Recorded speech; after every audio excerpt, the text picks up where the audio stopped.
Somebody Apostle John Owusu on the trustees. The Casa trustees here. Senior Pastor Thomas Edu Bempa, Senior Pastor Michael Frimpong, Senior Pastor Samuel Osubuate. Now, as of for area pastors, as of for and then as of Melipona, and they are more. As someone I said, you be in China, you have a man for the corner, and no sure money how. And also, this and when in the money how. And I must say, I don't know. Moto awusie adum amano moto awusie adum amano mama mani mebwa mo ana mo ka mo ana mo 20 mo ana mo tinyaka enti mo ana mo santo se mo na mo to ya e ba mo chewo adodo mo mane ha mo bebre mo me ba sa adumi enko ne yesiwie no so apostle no no ususie adum open no do to me Oba tu mu ana Anona ose ope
adwotufo ase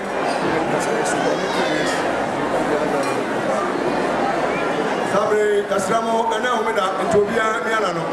obia miana no sabre mumina mo salura dema etawa mumina mo salura dema wa uja ka bo amane se mumina so fa lo gate mumra ye mo be bitina etada omumra ni adu suoro aye empaba etaso emienu abra adotofo awie yesu yegulade no aye senior pastor Michael from Pont obebi ani abra apostle John osu atref akwa be ka ila no na wie no esi pepe na mo se keto hu ni no amane ko no mi no pepe du no pepe na ka du no ba na dwumadie bi atise na ese ye page trafo no ma trade dwumadie ntimai na dwumadie atise etime kaso le sente no ha mo kwa Manda huna ahani na mutra ola mutra eti ebodu ni no na dwumadie kase bi atise bi aba page trafo amo mabo ene dwumadie no adabi ni no afa o mi ti super papa na chairman response and target emu papa odina dwumadie atise ya pa o so me dwumadie mai na amai sika ene esese ye boa no na yenya Alu yepa sabe na ka ko du yelo apa mi tie du na ya se area pastor John Boate Sanwe na wadi anim e on papa mu na apostle John Owusu abo aba no do nyame asema bre owie pepepa sabe na akobodo ko apa mi tie du na ya ma area pastor Elijah alo atim no na wadi anim e on papa mu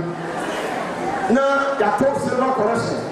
Seba connection abako sene yesu ye e course no abese abako am papa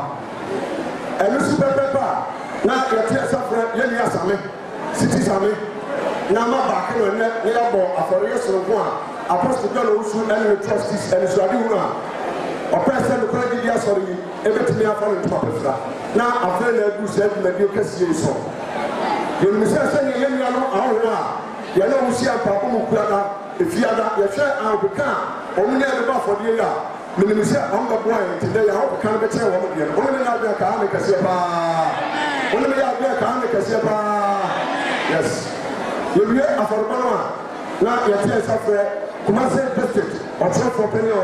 owura azika somadu na enkratra woni teni na ade beto ye ne tie furu ye ya ya get me ni na tie ase sabre na ko ba no me sa apa o mi tie duro na ya ma senior pastor Thomas Edu Bempa aye no office to Mesia almost na get to peni na was pompaye soro ko ade amai na post na lo su asese na mai sabre na bo no me sa po mi tie duro de ni na akole ni anu be si apostle no su ko ni so ya mo empire etoso ni get tell or son.